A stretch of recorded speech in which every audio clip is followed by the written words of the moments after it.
Good day, sports fans, and welcome to Cricket South Africa's Level 1 umpiring course, proudly brought to you by Western Province Cricket Umpires Association, commonly referred to as WPCUA. My name is Tom Mokorosi. I am the training coordinator of WPCUA, and my co-presenter for this course is Abdullah Steenkamp, who is the head of training of WPCUA. Before we get into tonight's lecture, on your screen you will see the meeting protocols for this and all of our 7 lectures. Your microphones and cameras are currently deactivated during the presentation so that we do not have any disturbances. Questions will be taken at the end of the presentation. We aim to present for about 90 minutes in total, and then we hope to have an interactive question and answer session, which will take us about 30 minutes, depending on the interaction from your side. While we present, you can write down your questions in the meeting chat box so that you do not forget your questions. And we will address those questions in the chat box after our presentation. Please keep the questions related to the content that we're presenting in today's lecture, because if we open up the floor to any and all questions related to cricket umpiring, we might be here until our next lecture on Thursday. If we get to lecture number 7 and you have not been able to ask your question because it wasn't related to any of the content that we delivered in lectures 1 through to lecture 6, then we will open up lecture number 7, which is our revision lecture, for questions and comments about anything and everything related to cricket umpiring and the laws of cricket.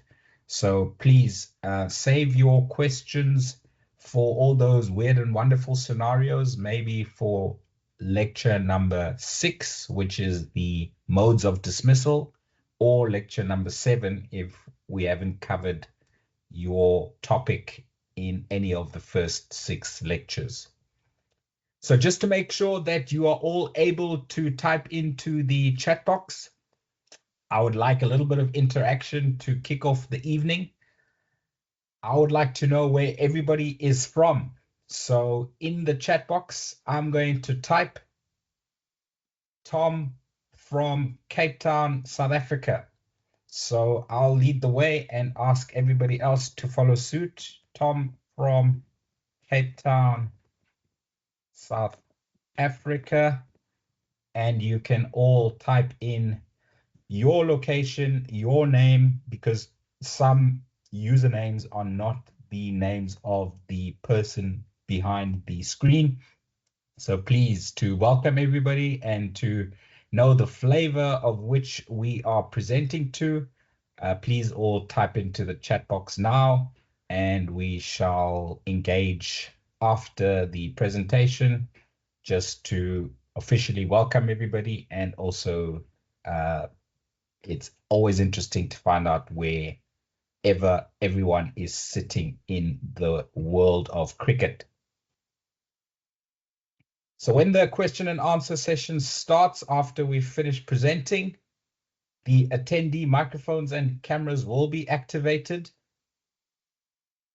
If you would like to ask a live question, please raise your virtual hand, turn on your microphone when prompted. You can also turn your camera on for everybody to see you if you so wish to do so. And then you can ask your question and we will endeavor to give you your answer. We might go over time during the question and answer session. That's great. The more interaction, the better, and the more we all learn. You are welcome to leave at any time. Why? Because as you all know, this lecture is being recorded and it will be uploaded onto our YouTube channel. by latest tomorrow morning, South African time at 9 a.m. I can commit to that. It might even be loaded on our YouTube channel tonight. It all depends on how long the lecture goes and how good the Wi-Fi is to upload tonight.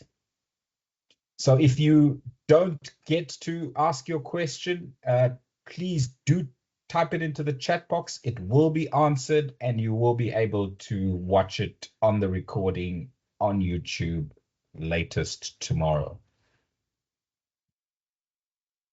Those are the meeting protocols. Into expanding on our introductions. This is, as mentioned, a Cricket South Africa Level 1 umpiring course. The presentation is compiled by Western Province Cricket Umpires Association. Myself and Abdullah over the years have been editing this presentation to ensure that it stays up to date with current laws. And also we have videos that are quite recent in terms of scenarios that are interesting to discuss and related to the laws that we are covering. Abdullah Steenkamp was nominated for the Cricket South Africa Umpire of the Year for the 2023-2024 season. He was one of 4 nominees. And even though he didn't win the award, it was a prestigious nomination because all the other 3 nominees are currently on Cricket South Africa's international panel of umpires. So even though Abdullah has not umpired men's international cricket, he is knocking on that door, hopefully soon to be let in by the International Cricket Council or Cricket South Africa onto the international panel. As for myself, I am the International Cricket Council Umpire Master Educator for Africa.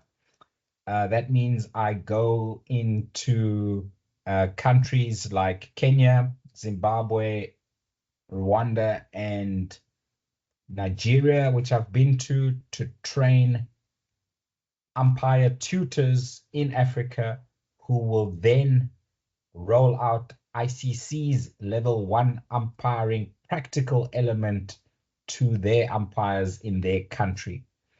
So a few people have asked me if this ICC course is available in their country.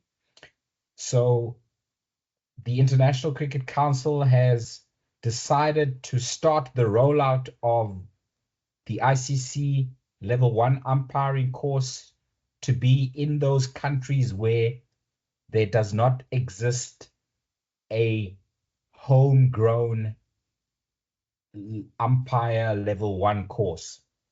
So Cricket South Africa obviously has a internal Level 1 umpiring course, which we are delivering to you. So that is why I haven't trained any umpire tutors in South Africa for them to roll out ICC's Level 1 umpiring course in South Africa. Similarly, in India, they won't be rolling out the ICC Level 1 umpiring course, nor in England, nor in New Zealand, Australia. All your test playing countries have their own umpire courses. And so it is not a priority for the International Cricket Council to roll out the ICC Level 1 umpiring course in those countries which have their own umpiring certifications. So another question I often get asked is Cricket South Africa's Level 1 umpiring certification. Does it allow you to umpire in different countries? The simple answer in Africa is yes.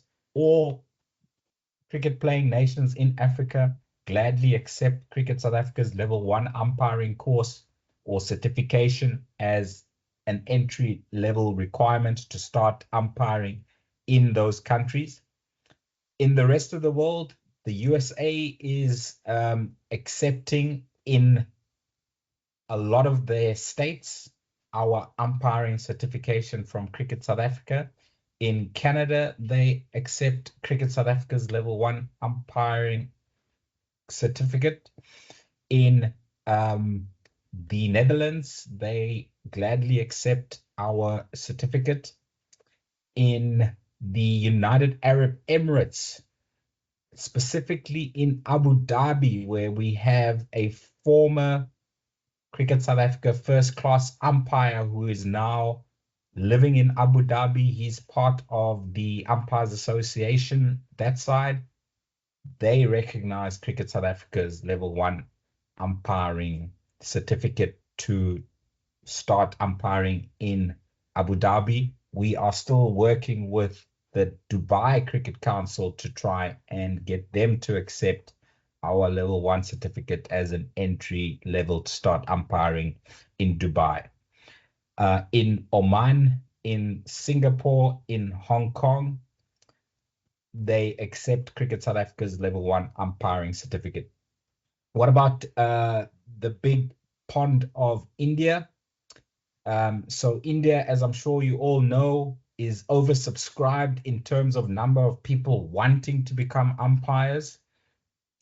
And so opportunities to do the BCCI's Board of Cricket Control in India to do their umpiring certifications is very challenging. There are limited numbers available. And so we get a lot of Indian wannabe umpires interested in our course. And what we've found over the years is that if you do get Cricket South Africa's level 1 umpiring certificate from us, then it will put you in the front of the queue to enter an entrance exam in India to become one of the state panel umpires where you can umpire club cricket in your state in India. So it is not an automatic acceptance into your state umpires panel in India if you have a Cricket South Africa level 1 qualification, but it will put you at the front of the queue for when they are taking in new umpires. You will be able, or you will be accepted to write the entrance exam. And from the knowledge that you would have gained in the Cricket South Africa level 1 certification, I'm sure you will be able to pass that entrance exam to become a state panel umpire in India. Pakistan, we also have connections with their Umpires Association, the Pakistan Cricket Board. So what happens at the end of the course is you will write an exam, and the next slide will be a timetable of the course and the exam. But to those who pass level 1, if you are not based in Cape Town, I will give you the details of the Umpires Association closest to you, wherever you are in the cricketing world, and you will then email your Cricket South Africa level 1 certificate and request to join that Umpires Association. And they, depending on the relationship we have with that particular association, they will either gladly accept you, or you might have to write a further entrance exam to get into that Umpires Association. But if you want to start umpiring in a formal capacity, today's the start of your journey, and we hope you will enjoy every minute of the ride. So here's the timetable that we will be following for the next month or so. Today, I'm taking you through an introduction to the course. I'll also take you through what's called the spirit of cricket, and then Abdullah will take us through laws 1 to 5. On Thursday, our second lecture, we will go through laws 6 to 11. On next week, Monday, the 24th of February, we'll go through laws 12 to 18. On Thursday, the 27th of February, we'll go through laws 19 to 23. The following Monday, 24 to 31, and lecture 6 will be laws 32 to 40, as well as a match preparation presentation. Now, a lot of you would have seen our poster for this course, and I'm sure a few of you have asked or wondered who is the poster boy for this particular course. He is wearing a Western Province Cricket Umpires Association badge on his standing shirt or the jacket that he was wearing that day, but he does not belong to our association full time. Does anybody know who the umpire is on our poster? I will put you out of your misery later this evening when we get to our question and answer session. But if you do know, please type your answers or your thoughts into the chat box, and we'll see who knows their umpires. That umpire was on exchange in the middle of for 3 weeks in January this year from his home country. He was able to experience different conditions, different playing conditions, and also the culture of Cape Town was quite different to what he is used to back home. But the reason I'm mentioning him is that he will be a guest on one of our lectures, and he will also talk about his exchange experience. And on a couple of slides' time, I will also talk about the opportunity for any umpire from anywhere in the world who wants to come to Cape Town as an exchange umpire. What is the process that they need to follow, and what are the logistics around the exchange program? So listen out for that, but also look forward to our poster boy talking us through that entire process as he experienced it firsthand. Our last lecture will be on Monday, the 10th of March, and it will be a revision lecture.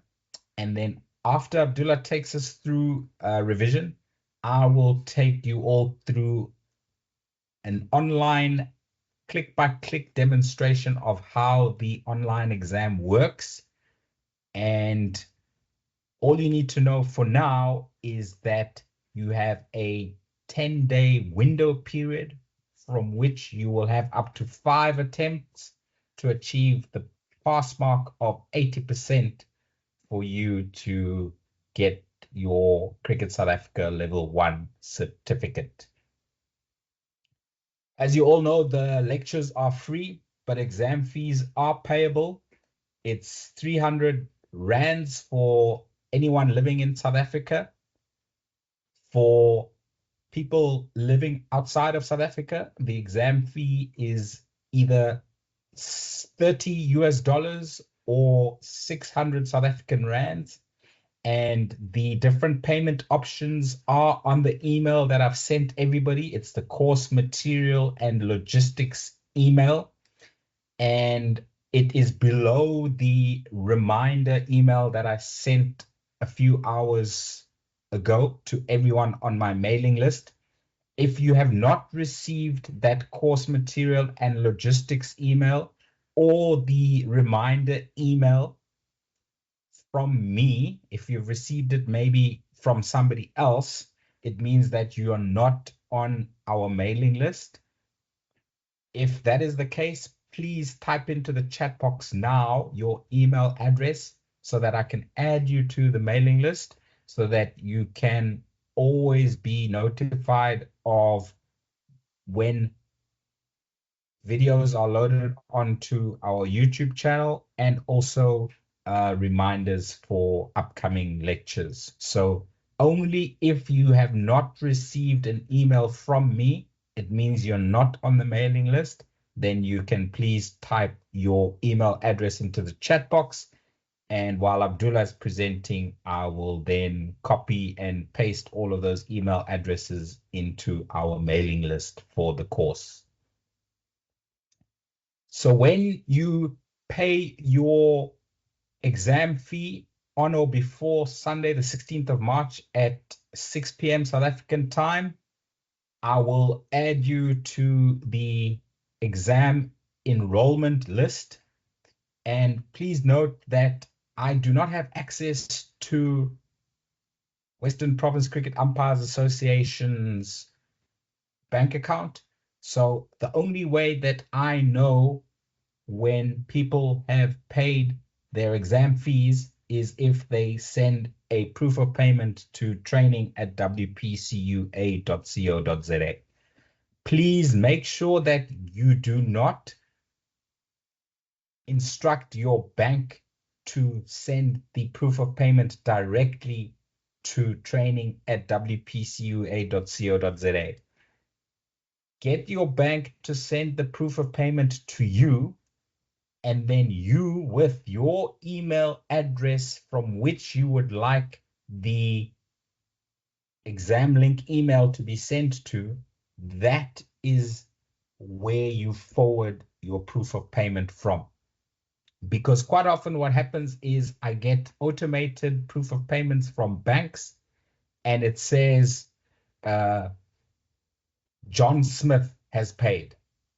But I do not know John Smith's email address, and so I do not know which email address to enroll John Smith for the exam with.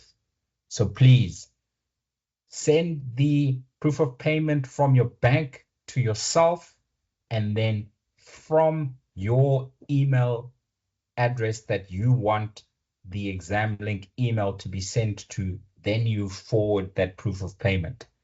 If you are paying on behalf of numerous people, and say, for example, the proof of payment is for 3,000 rands for 10 exam candidates, when you forward that proof of payment by your email, please list the 10 email addresses that are being paid for. Because if I don't know who is being paid for or what email address is being paid for, I will not be able to send exam link emails to those other 9 candidates. So as mentioned, you have a 10-day window period for the exam, and it will start Monday, the 17th of March at 0900. Apologies, there's a typo there. It will start at 9 a.m. on the 17th of March, and it will run through until 8:59 on Thursday, the 27th of March. The exam is 69 questions. They're all true or false or multiple choice questions.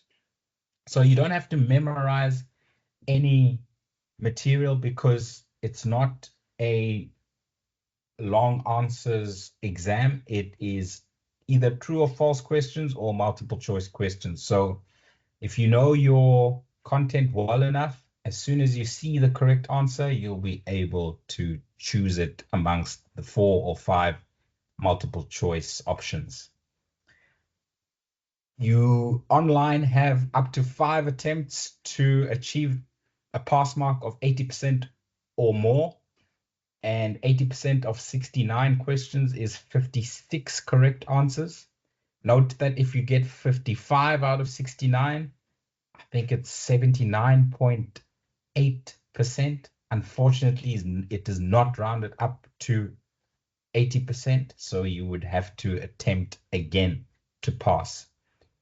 Note that if you pass on the first attempt, second attempt, or third or fourth attempt, you will not get any further attempts to try and improve your mark.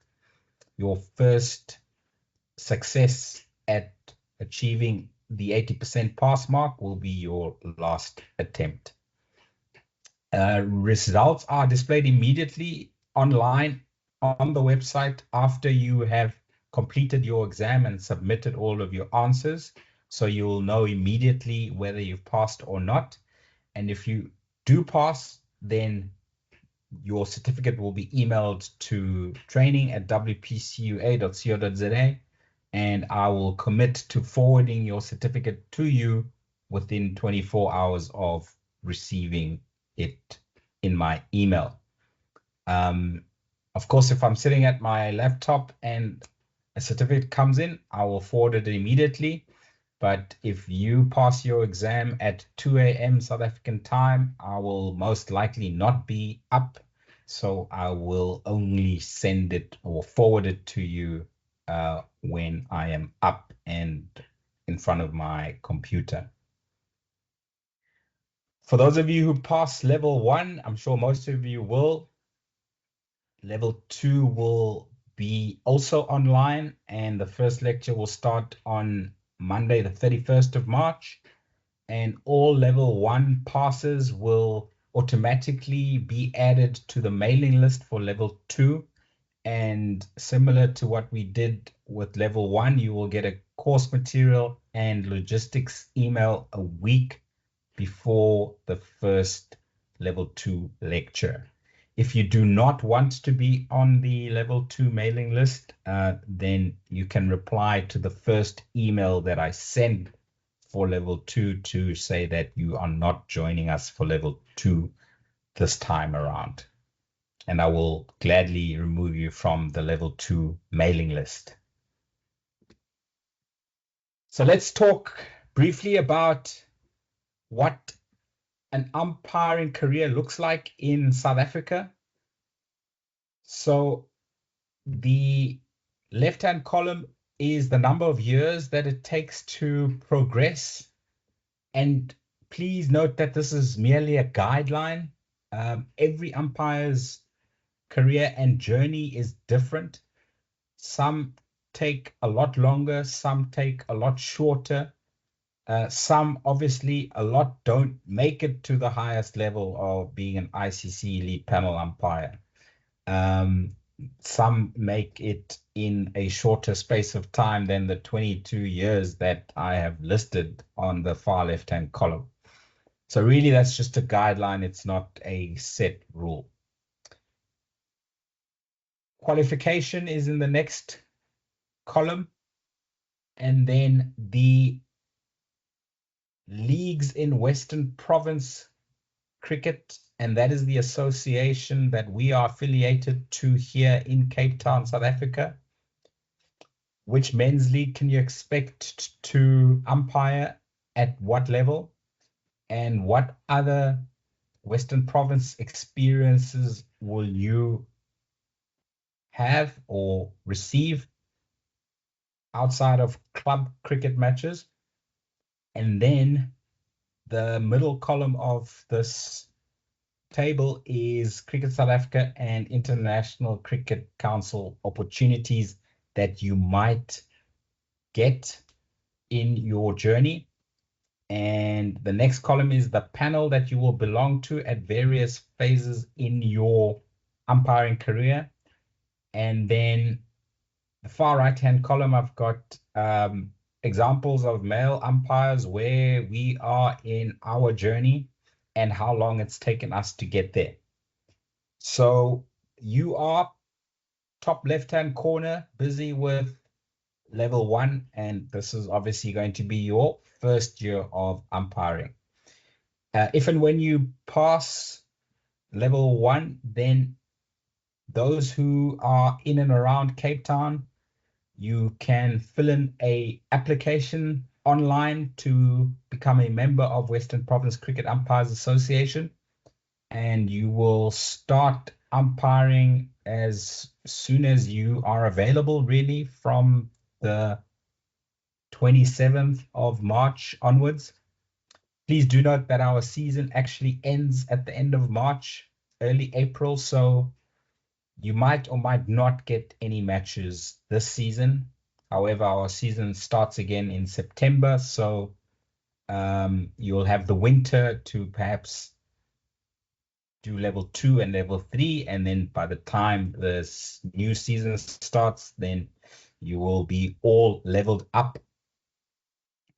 But it doesn't mean if you have level 3 that you're going to start umpiring in First Division A. No, you need to start in the lowest men's club league that we provide umpires to. That is the First Division D. And at the same time, you might also be exposed and appointed to Western Province age group trial matches, as well as ladies' First Division A matches. Once you've got level 2 and a bit of experience under your belt, you might get promoted to First Division C men's and First Division B men's leagues. You would also be appointed to Cape Premier League age group tournaments, as well as the Ladies Premier League here in Cape Town. Once you've got your level 3 and you've done well in those lower leagues, then you can potentially umpire men's First Division A and also men's Premier League matches in Western Province Cricket Association. Some other experience that you will be exposed to at that level is men's Cape Premier League, Western Province practice matches, women's interprovincial matches, and potentially Western Province Academy and Colts matches. You also need level 3 to be considered to be nominated by WPCUA to attend Cricket South Africa age group tournaments. And that is when Cricket South Africa will start tracking your progress at girls under 16 and boys under 16 level. Then if you do well at under 16 level, Cricket South Africa will possibly invite you to girls under 19 tournament and the university's B tournament and the boys under 19 Cricket South Africa tournament, which is known as Kaya Majola Week. You'll see that there is a red line underneath USA B, which is university's B week. And the description for that red line is at the bottom of the table or below the table. It says an age restriction exists if you have not progressed beyond university's B week and girls under 19 week at the age of 42 years, then unfortunately Cricket South Africa will not pursue your career any further because they need a return on their investment for you to hopefully get all the way up to ICC Elite Panel umpire, or at least to Cricket South Africa's reserve list panel and Cricket South Africa's national first class panel. So please don't be discouraged if you are already over 42 years old, because you can still umpire at the highest club level in anywhere in South Africa at whatever age your body can still carry you for. So this limitation or this, let's call it a deadline, only exists for continuation of your career through Cricket South Africa and the International Cricket Council. There are no age limits or restrictions for club cricket umpires. So once you get into Cricket South Africa's pipeline panel, you'll go to all sorts of amateur tournaments starting, and we call them elite amateur tournaments, starting with boys under 19 week, which is called Kaya Majola Week. We also have Cricket South Africa's Rural Week, and now there's also SA20 schools tournaments. Then University's A Week. Cubs Week is the franchise under 19 Cricket South Africa tournament, where Cricket South Africa's under 19 teams get picked in terms of who are going to represent South Africa at the next Men's Under 19 World Cup. So that's quite a big tournament. And then Club Champs is seen as the highest amateur tournament in South Africa. That is the winners of each province's club competitions play in a 1 week long competition at the end of the season. Community Cup is a T20 competition of similar nature to Club Champs, but just excludes university teams. Then we have Academies Week and Varsity Cup, which are no longer on the calendar, but hopefully they will return. Varsity Cup used to offer television umpiring for amateur umpires, and that was our first exposure to TV umpiring and also being on field in a televised match. If you do well in all of those pipeline tournaments throughout the years, you might be invited to write Cricket South Africa's Level 4 exam. So Level 1, Level 2, and Level 3 are open to the public, and you can do them with us online. But Level 4 is only by invitation from Cricket South Africa, and it's only invitation to South African umpires who have been identified as having the potential to umpire first-class cricket in South Africa. If you pass your Level 4 exam, then you are promoted onto Cricket South Africa's reserve list panel, and there you will umpire Division 2 provincial matches. And if you do well in the reserve list panel, you may be promoted to Cricket South Africa's national first-class panel. That's where Abdullah and I have been operating for the last 9 years now. We got on in 2016, if I remember correctly. Actually, 2017, we got onto the Cricket South Africa's national first-class panel. There we umpire all Cricket South Africa Division 1 provincial competitions. I'm sure a lot of you watched SA20, which recently concluded. We were also involved in that tournament. If there are any SA Under 19 and South Africa Women inbound tours, we could also be a part of those.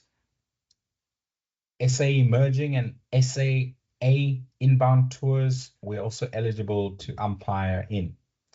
Before COVID, we had exchange programs with New Zealand, Australia, and India, where we or one or two members of our national first-class panel would go to those countries and umpire first-class matches there. And then we would have a New Zealander, an Australia, and an Indian umpire come and umpire our first-class matches in South Africa. However, that hasn't really restarted since COVID. What we do now have is a SA20 and a 100 exchange program with the England and Wales Cricket Board Association of Cricket Officials. Those are that is the one exchange still active currently on a professional basis. If you do well in your country, in South Africa, the top 4 umpires on our national panel are in Cricket South Africa's international panel. They get to umpire T20s and one-day internationals in South Africa. And then Alauddin Palika is on ICC's what's now called Elite Emerging panel, and he gets to umpire international matches outside of South Africa, Boxing Day and New Year's test matches in Bulawayo, Zimbabwe, where Zim was playing against Afghanistan. Alauddin Palika officiated in those 2 test matches. He was also at the T20 World Cup in the USA and the Caribbean in June 2024.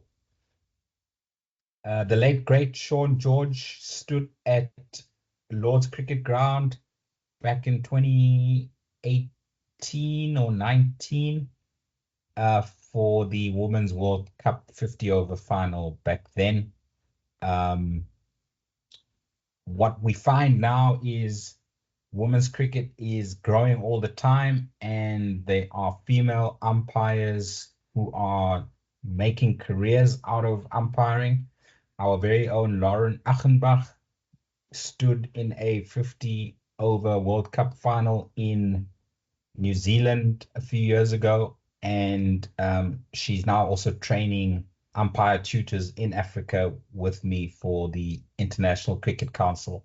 So huge opportunities for females, and they are not as strict in terms of the age restrictions as to where a female umpire needs to be in her career at a certain age.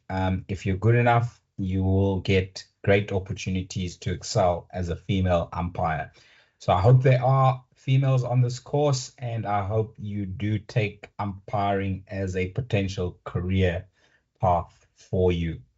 Men and women, what's important is you need to have a passion for the game. Lots of long, hot days in the sun, lots of abuse from players, unfortunately. You do often miss family events, weddings, birthdays, public holidays. You might find yourself on the park. A lot of sacrifice is required, especially if you want to make it right to the top.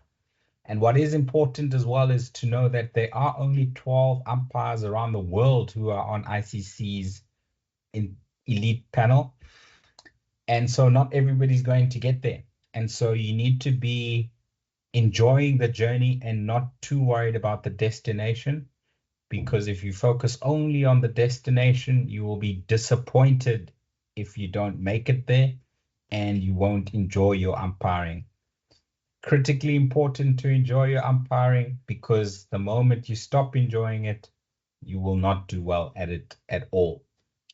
And it is not for everyone, but I would love for all of you to give it a try and see where you end up on this particular ladder. I did mention as well that we have, as an umpires association here in Cape Town, an exchange program for umpires around the world who would like to umpire club cricket in Cape Town. Please note that you cannot make a living out of being a club cricket umpire. At that level, you only umpire 2, maybe 3 days a week. So Saturday and Sunday. And on Wednesday evenings, we have T20 veterans matches. So this would purely be for an experience outside of your own country if you want to develop your umpiring skills, because our level of club cricket in Cape Town is quite strong.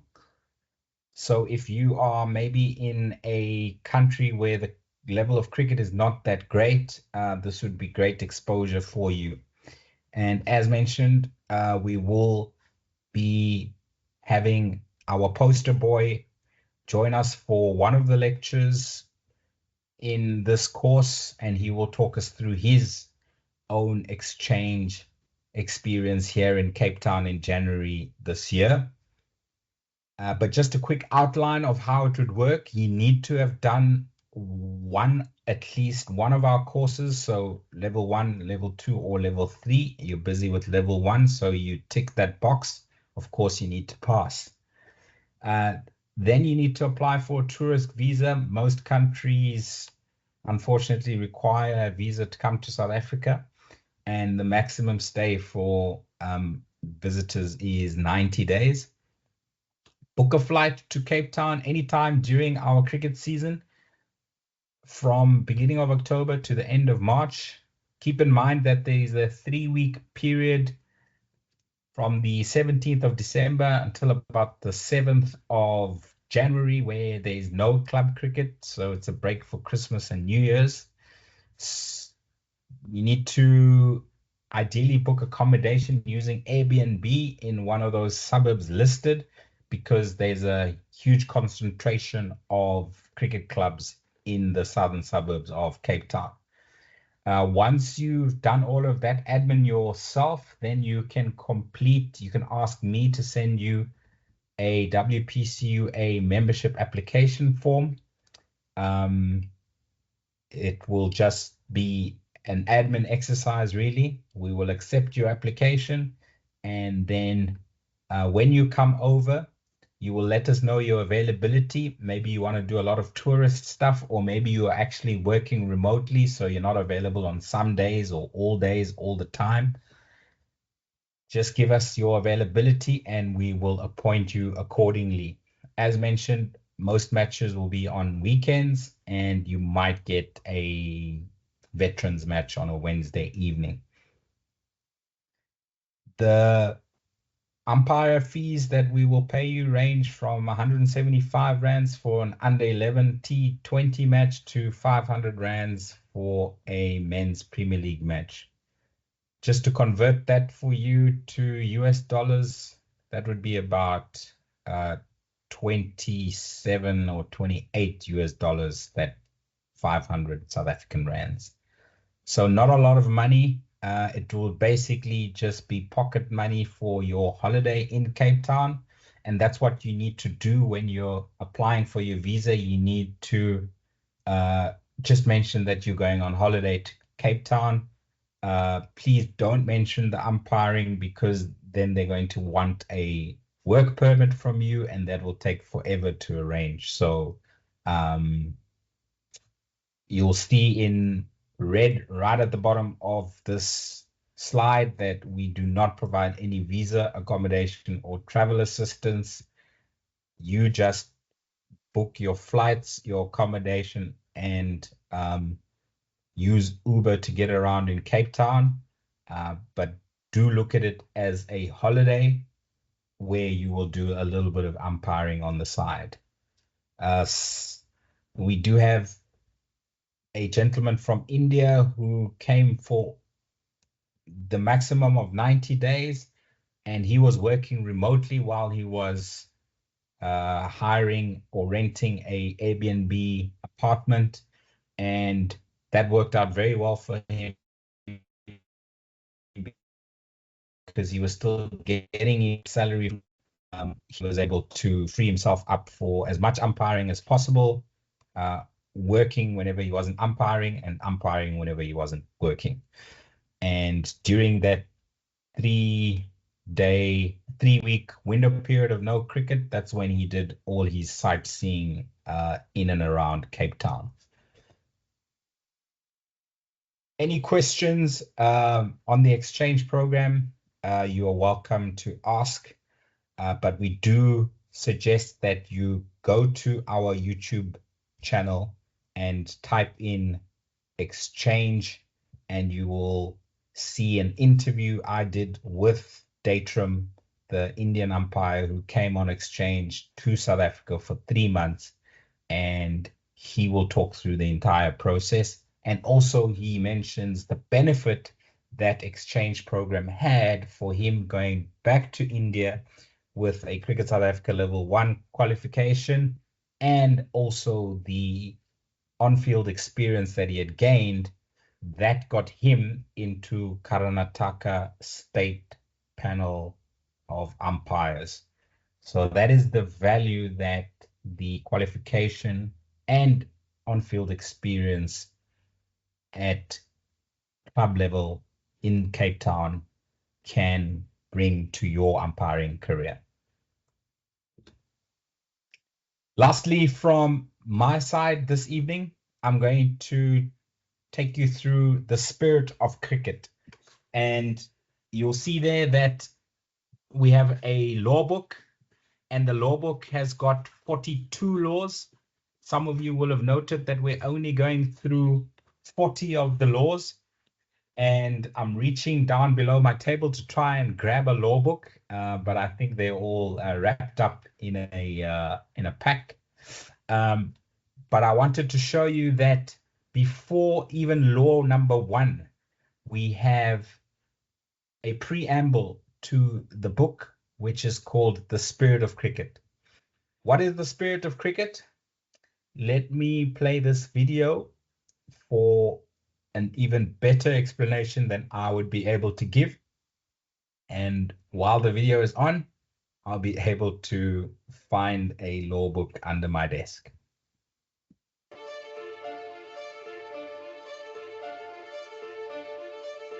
Well, the spirit of cricket is about going out there, giving your all 100%, fighting against the opposition, but doing it with a smile on your face and doing it with enormous respect for the beautiful game of cricket. Bowled him. Middle stump. The way you conduct yourself on and off the field, it's about respecting the opposition, respecting the game. You embracing the game, yes, but also how you play the game, what example you are for young kids growing up. Big shot, and he's gone as well. I think the spirit of cricket is about respecting the traditions of what's been before us and those who have been before us as well. And as cricketers, we've got a duty to make sure we uphold those. You know, you let your skills go to work when you play, but you treat each other and the game itself, which has been around a lot longer than us, with respect, and you hope that you leave it in a better place than what you started with. Playing it hard, playing it fair, and you're representing your country, and we're very, very privileged. You should cherish that. It's obviously competitive. No professional international sport isn't, and you would never want to lose that competitiveness from any of the players, because that's what makes the game as good as it is. But it's obviously a line in terms of doing it the right way and doing it the wrong way, and I think it's one of the important things when trying to, I guess, inspire people to play the sport. Yeah, just conducting yourself in a way that probably your parents and your grandparents would want you to. I think that's probably the easiest way to describe it.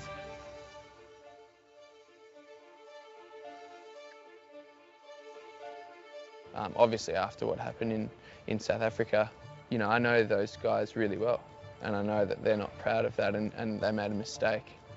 And unfortunately, that's something they're going to have to live with, because at the end of the day, he made a mistake, but he's still a very good person.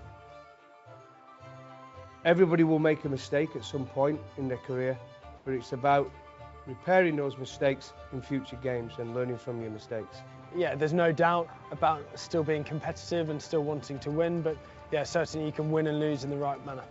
But I think out of that, you know, we've thought a lot about just respecting the game and everything around the game, and just putting the focus back on just playing the game. It was a really closely fought semi-final, kind of went down to the wire, and you obviously kind of have a moment of celebration, but then your thought quite quickly turns to the opposition. It's obviously not something you think out or anything like that, it just kind of seemed like the right thing to do at that time. We lost a test match against England, which was a cracking test match, I thought. Played between two very, very good cricket teams, playing aggressively but playing in the right spirit. And after that test match, we sat in the English dressing room, as the losers do. They go through to the winners' dressing room and shared a beer with them. And for me, it was just encapsulated everything which was good about the game. I remember the Ashes Test match in 2005. For me, the most iconic one is the 2005 Ashes, when Freddie Flintoff obviously consoled Brett Lee.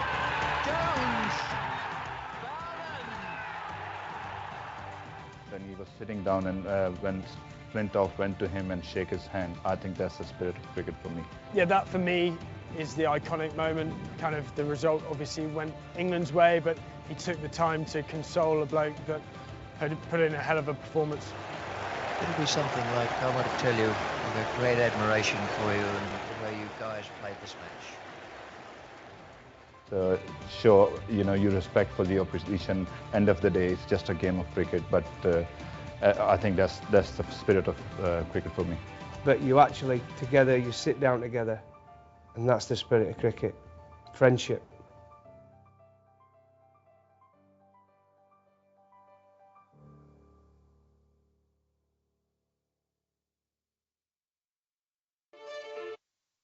So what does the law book say about the spirit of cricket? It tells us that respect is central to the spirit of cricket. As players, you need to respect your captain, teammates, opponents, and the authority of the umpires. Play hard, but play fair, and accept the umpire's decision. Cricket owes much of its appeal and enjoyment to the fact that it should be played not only according to the laws, but also within the spirit of cricket. The majority of responsibility for ensuring fair play rests with the captains, but extends to all players, umpires, and especially in junior cricket, to teachers, coaches, and parents. Now we're going to watch a video that encapsulates the spirit of cricket and will also clarify to any of you who are still unsure as to what exactly the law book refers to when they're talking about the spirit of cricket. And the commentators really put it to us in clear fashion as to why and what the spirit of cricket is.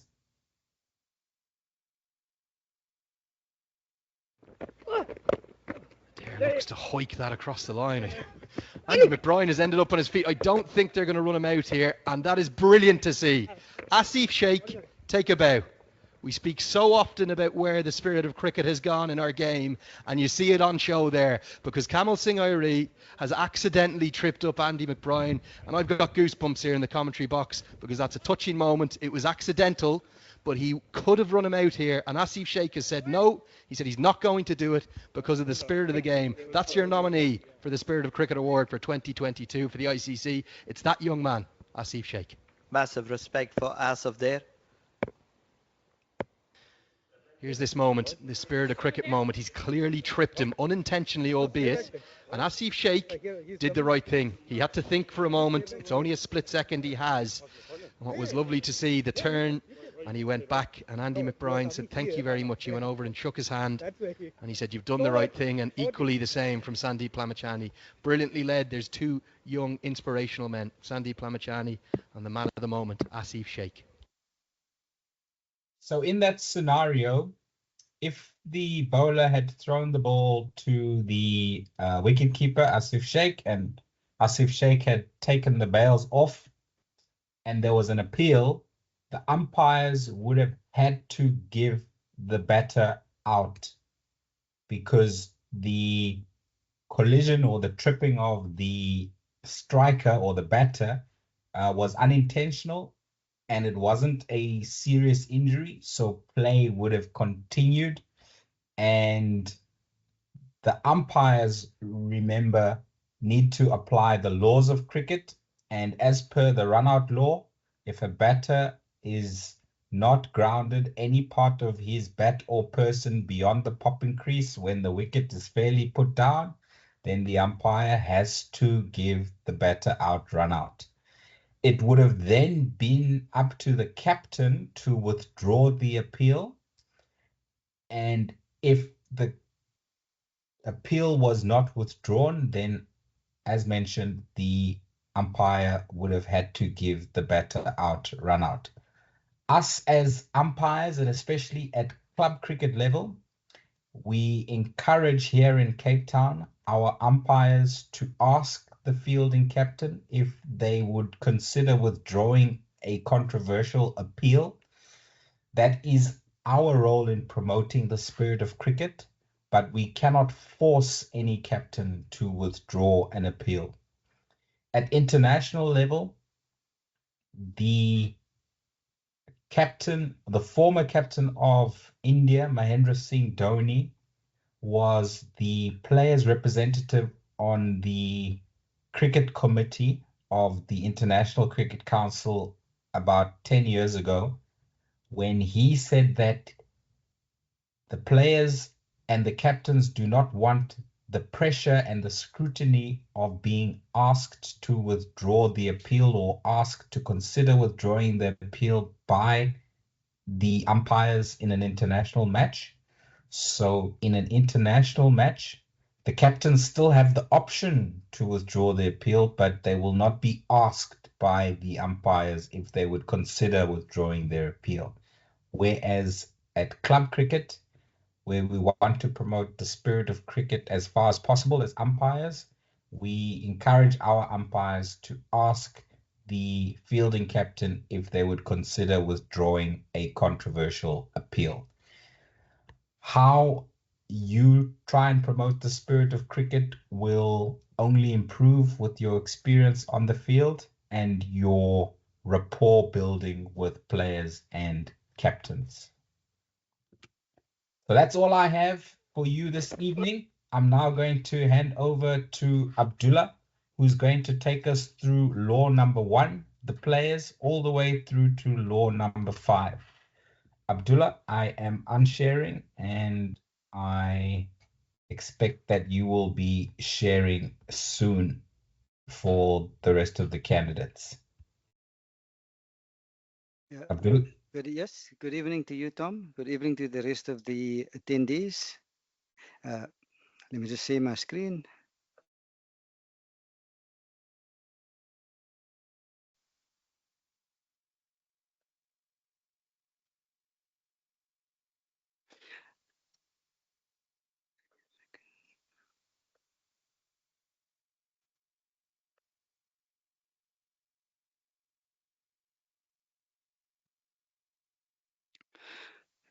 So law 1 covers the players.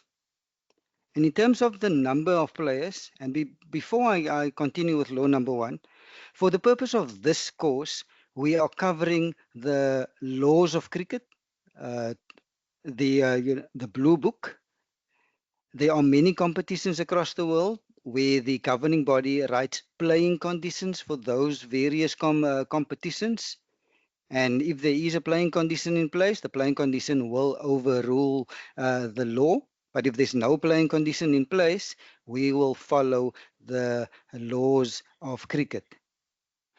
And for the purpose of this course as well, the laws of cricket covers more day cricket, in particular test match cricket, which spans over 5 days. Or in South Africa, we play provincial 4-day cricket. So the laws cover those. So we're covering those laws. You will not find in the laws of cricket a playing condition like a free hit. That is a specific playing condition that the governing bodies brought in for those competitions, like 20 over and 50 over cricket. So in terms of the number of players, the law guides us by telling us usually a match is played by 11 players a side, and there shall be a captain on either side.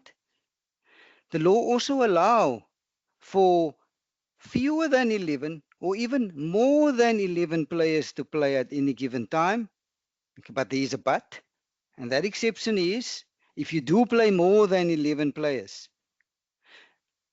only 11 players can field at any given time. So you'll often find in trial matches where you do play more than 11 players. Sometimes they'll play, let's say, a warm-up game or a trial game where there's 15 players that's participating. Yes, the law allows for that.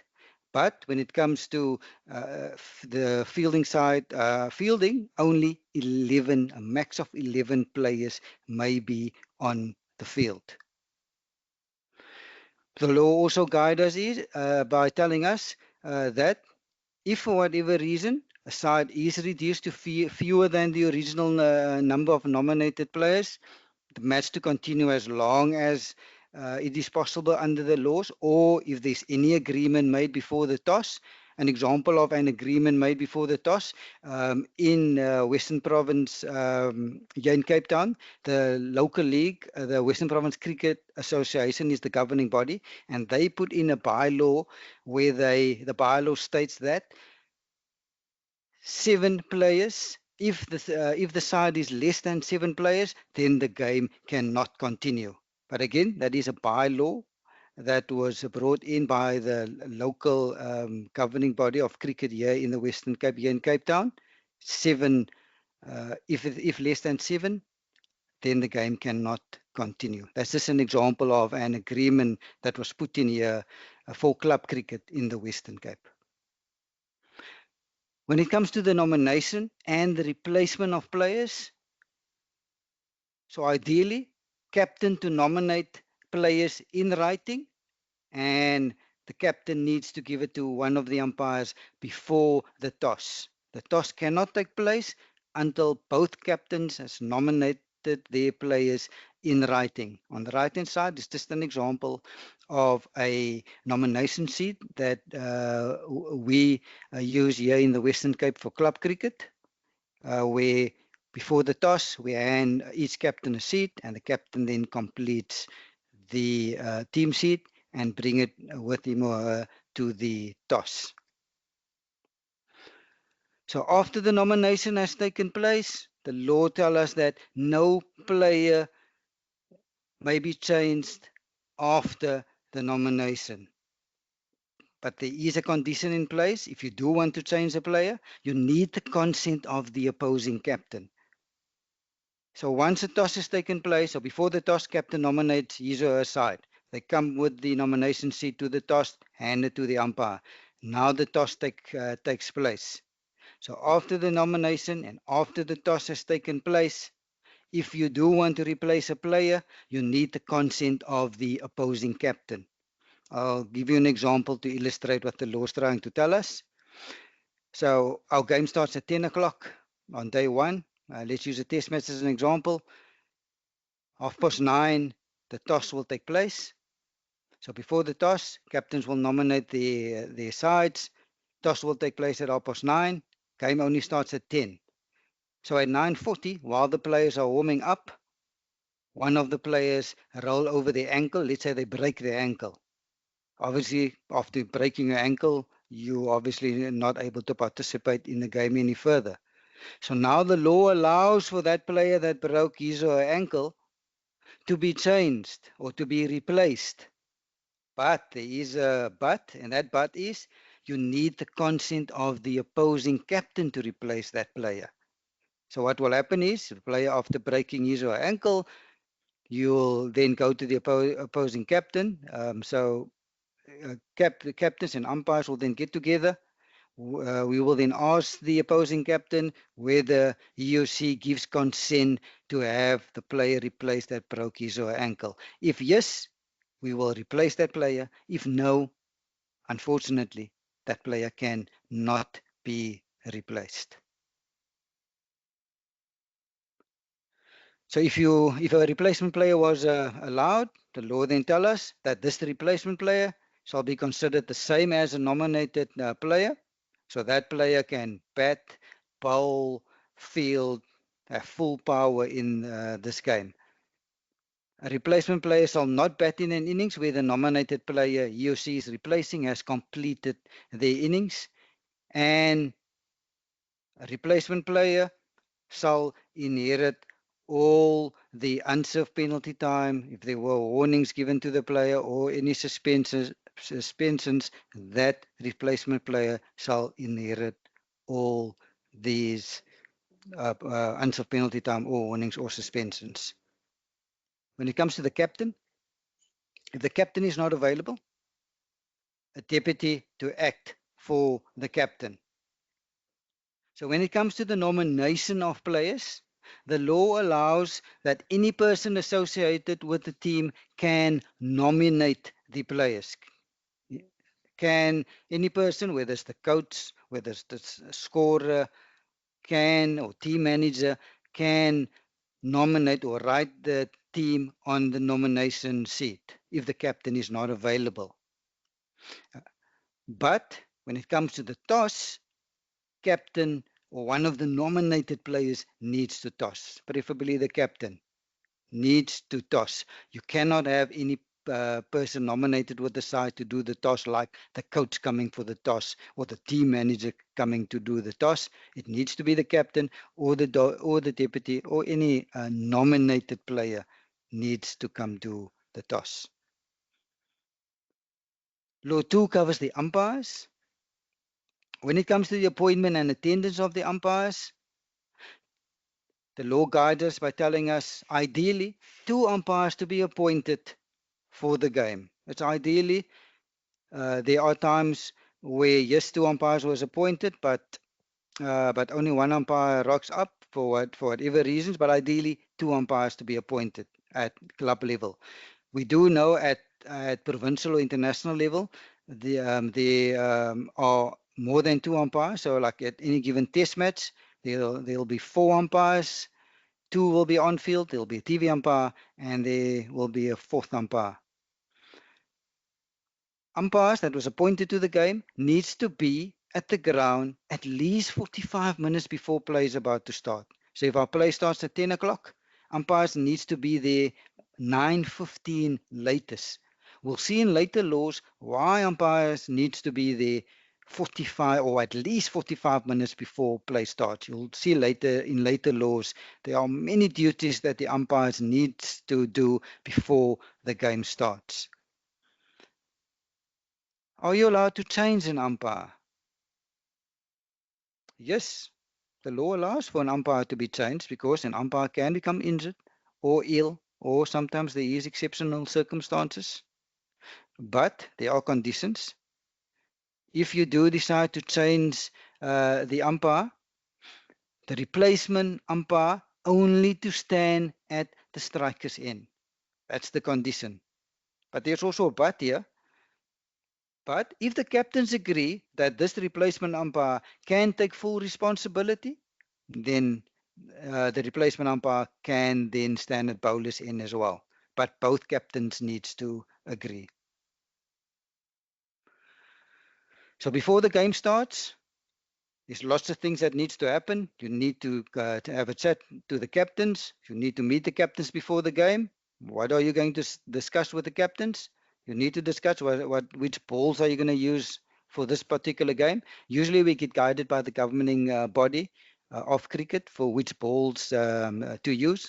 Like in Test match cricket, there are the governing body is the International Cricket Council, and they've approved only 3 balls to be used for Test match cricket. They are the Kookaburra, the SG ball, and the Duke ball. So governing body for cricket for that particular competition, they usually guides us which balls to use for that particular match. Also in terms of hours of play, when do you start, when do you end, how long are your intervals? These are also set by the governing body for cricket for that particular competition or match. Also before the game starts, you need to discuss with the captains the boundary of field of play, and if there is an obstacle inside the boundary, how are you going to deal with this obstacle? You'll often find at club ground or school grounds there are sometimes rugby poles or soccer poles inside the field of play. So before the game starts, if you do have rugby poles inside the field of play, please discuss it with the captains how you're going to deal with if the ball should hit the rugby pole that's inside the field of play. Also, you'll discuss the use of covers, and if there's any special conditions for the game, that also needs to be discussed. And whatever was discussed under point 1, please inform the scorers. So who are the judges of fair and unfair play? Captains? Is it coaches? Players? No, the law guides us and tell us. Umpires, they are the sole judges of fair and unfair play. We as umpires needs to be impartial. We need to be objective. You'll often find many players, or most of them, they are very subjective. They want to see what they want to see. That's why the law puts it into the hands of the umpires when it comes to fair and unfair play. When it comes to the fitness of play of the field, who do you think who should judge whether the field is fit to play? Should it be the captains? Should it be the coaches? Should it be the umpires, players? Again, the law guides us solely for the umpires, and for them together, they now need to decide whether the field is fit for play. And there's 2 criteria that they need to use in deciding whether the field is fit for play. What is that criteria? First one is Is it dangerous? That's the first one. Second criteria is it unreasonable? That's the two criteria. In the next slide, we'll see what the definition of dangerous is, as well as unreasonable. Law then further guides us by telling us conditions not to be regarded as either dangerous or unreasonable merely because they're not ideal. Sometimes the grass is a bit wet, and again the law tells us if it is a bit wet, and this does not necessarily warrants conditions to be dangerous or unreasonable. So now we know the criteria is that the umpires needs to use when it comes to fitness of play is dangerous or unreasonable. So what are their definitions? The definition of dangerous is if there is an actual or foreseeable risk to the safety of players or the umpires. Safety of the players and umpires is paramount. So that's the first criteria that we need to use when it comes to the fitness of the field. Is it dangerous? And we need to take into account the safety of the players and the umpires. Then the second condition was unreasonable. And again, here the law guides us by telling us conditions are unreasonable, even though it poses no risk to safety, but it would not be sensible for play to proceed. An example of this is a dust storm. I had it a few years ago. I did a provincial game in Potchefstroom, South Africa, and there was a dust storm that came across the field. Lots of sand was blowing in the dust storm. Players were coughing, sand going into the umpire's eyes. Batters struggling to breathe. Yes, it didn't pose a risk to safety, but the umpires we felt it was not sensible for play to proceed. We took the players off, and we only came back once the dust storm blew past the ground.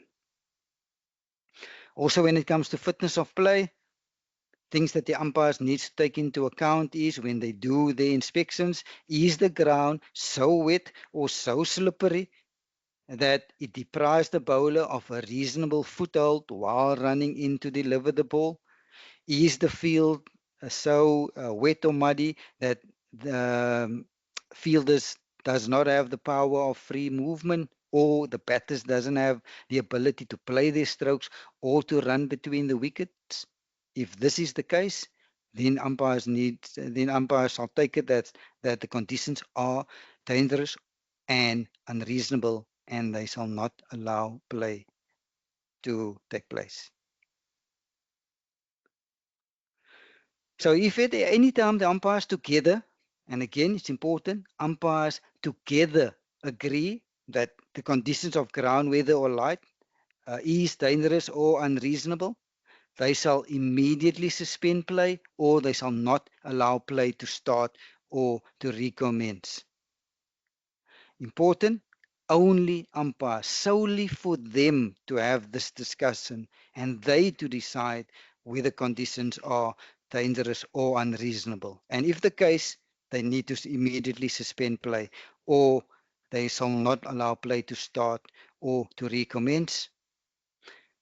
If play is in progress and umpires do not agree about the conditions, they need to suspend play immediately. Just an example of this, and again, this is what the laws of cricket tell us. Let's say it's day 2 of our test match. Close of play is 5 o'clock. There's lots of inclement weather around, dark clouds, poor light.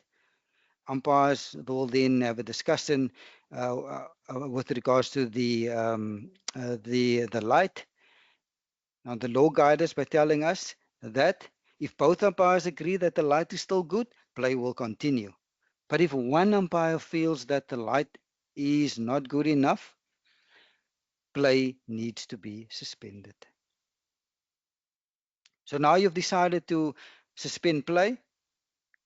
So important for umpires to monitor the conditions. Yes, players will be off the field, umpires will be in their dressing room, but they need to still monitor conditions. They need to make inspection as often as they feel appropriate. And when they do make these inspections, the 2 umpires alone to do these inspections. You'll often find the 2 captain or captains come wanting to have input. Sometimes coaches also want to have input. No, if they do come closer, you just tell them, captains, coaches, please let us do our job. Let us do an inspection. After the inspection, we will give you an update. When it comes to the position of umpires, the law guides us by telling us when it comes to the umpire to stand where he or she can best see can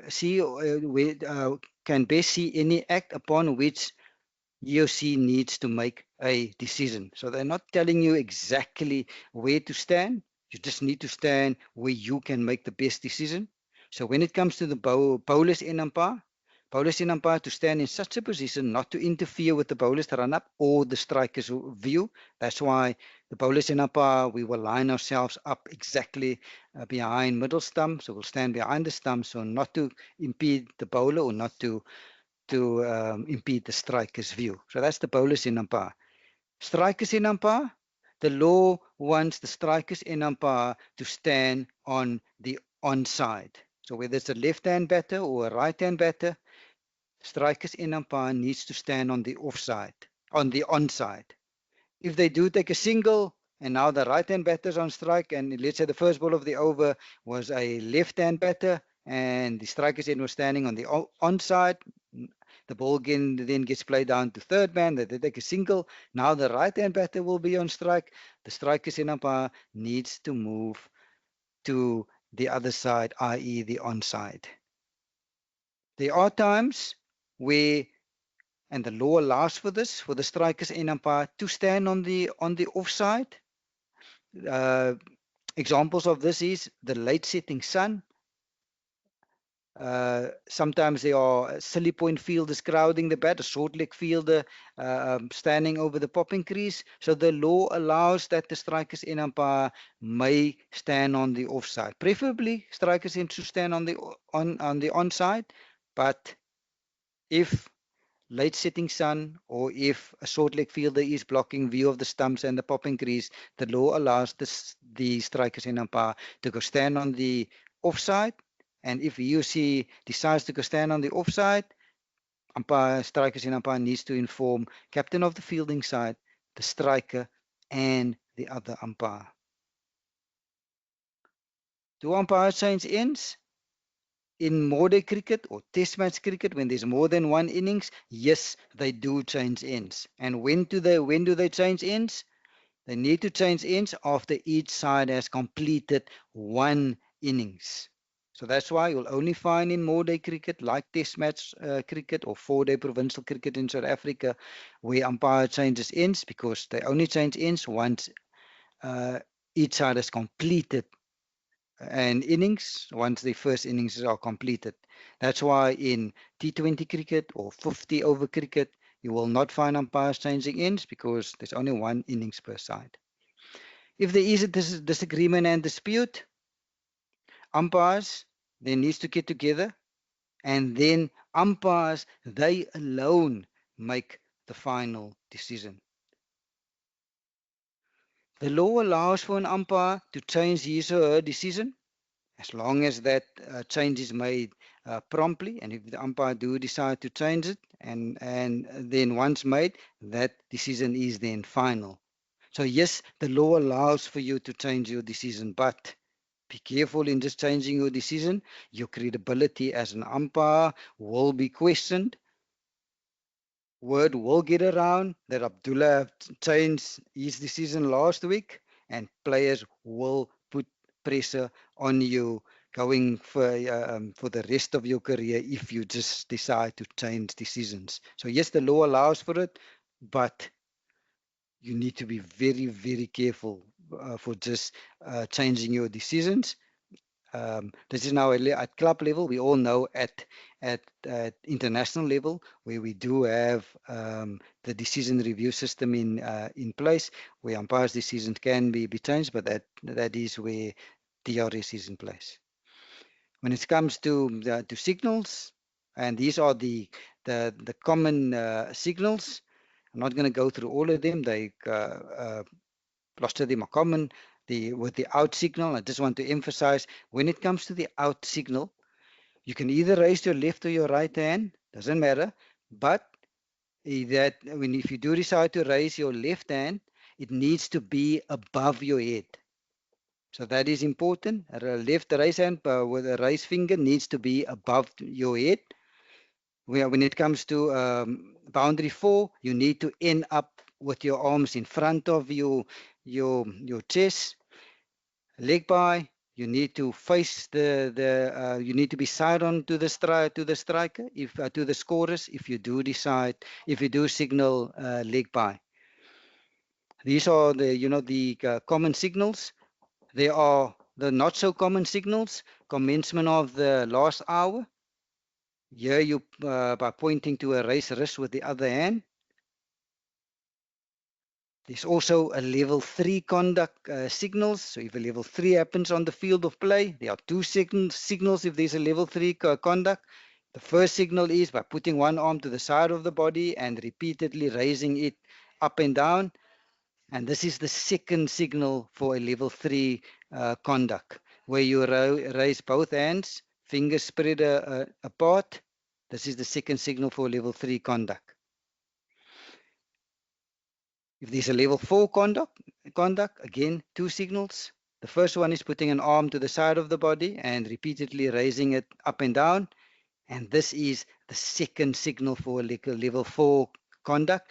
And that's why you can see it's important when you do give the out sign, you need to raise your hand above your head, because otherwise the scorers might think it's a level 4 signal. So when it comes to signals, the umpires shall wait until each signal to the scorers has been separately acknowledged. You sometimes find in one ball there will be more than one signal. Let's say there's a no ball, a leg by, and it goes for a boundary 4. So from that one ball there will be 3 signals.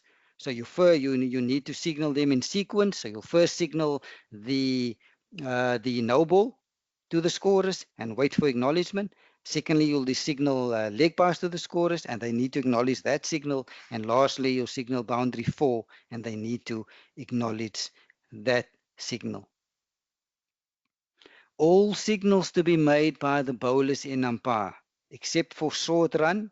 And if this short run occurs at the striker's end, the umpire needs to call and signal short run. But when it comes to signaling short run to the scorers, the bowlers in umpire needs to signal short run, because the scorers don't look at the strikers in umpire. They always look at the bowlers in umpire. That's why when it comes to short run and signaling to the scorers, even though the short run happened at the strikers end, the bowlers in umpire needs to signal that short run to the scorers. When it comes to the correctness of the scores, consultation between umpires and scorers are vital. So umpires need to satisfy themselves throughout the game that the scores are correct. So what the umpires needs to do is at every interval or at the end of the day's play, at the conclusion of the match, they need to make sure that the scores are correct. When it comes to the scorers,